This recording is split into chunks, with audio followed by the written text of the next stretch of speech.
আমার না অনেক পানির পিপাসা লাগছে, দেন না একটু পানি। কিরে পিচ্ছি, তোর কাছে তো পানির বোতল আছে, তুই আমাদের কাছে পানি চাস কিয়া? ওইখান থেকে একটা ভাঙিয়া খাইতে পারস না? নাকি তোর এটা অভ্যাস মানুষের কাছে পানি ছায়া ছায়া খাওয়া? তোর এতই যদি পানির পিপাসা লাগে ওইখান থেকে ভাঙিয়া খা তাহলে। খায়রুল চুপ করো।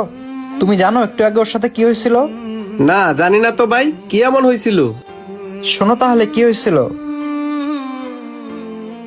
আঙ্কেল আমাকে একটু পানি দিবেন? আচ্ছা ঠিক আছে, এই তো আসতেছি। কি ব্যাপার, কি বলে বুঝছি। আচ্ছা রাখতো।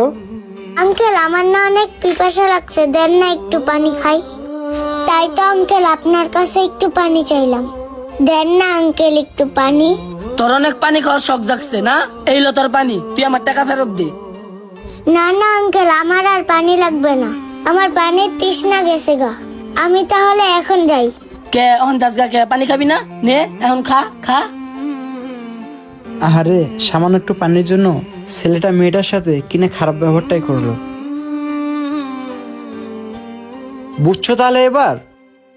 আচ্ছা মামুনি, তুমি আমাকে একটা কথা বলো তো, তোমার কাছে তো পানির বোতল আছে, তাহলে তখন দেখলাম ওই ছেলেটার কাছে তুমি পানি চাইলা, আবার আমার কাছ থেকে পানি চাইতেছো।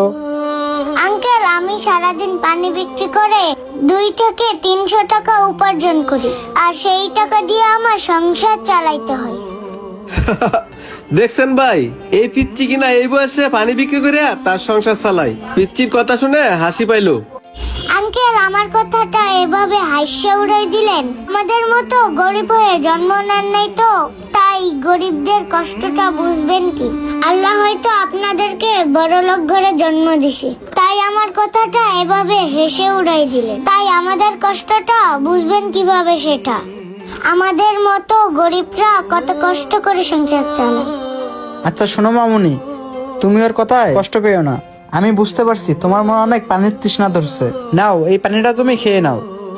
পানির বোতলগুলো এখানে রেখে দিই, তারপর আঙ্কেলের কাছ থেকে পানি খাই। এই বোতলটা ওই সাইড দিয়ে রেখে দিই। এবার পানিটা খেয়ে নিই।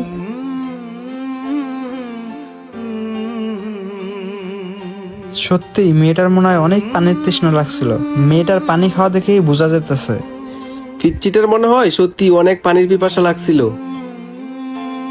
এই নেন আঙ্কেল আপনার পানির বোতলটা। আমি তো আপনার সব পানি খেয়ে ফেলছি, আপনি কিছু মনে করবেন না আঙ্কেল, আমি যে আপনার সবগুলো পানি খেয়ে ফেলছি। সত্যি আঙ্কেল আমার না অনেক পানির তৃষ্ণা লাগছিল। না মামুনি, কিছু মনে করি নাই। আর খায়রুল, তুমি তো মনে হয় জানো না, আমিও গরিব ফ্যামিলির থেকেই বড় হয়েছি। গরিবরা যে কিভাবে সংসার চালায় সেটা একমাত্র তারাই জানে।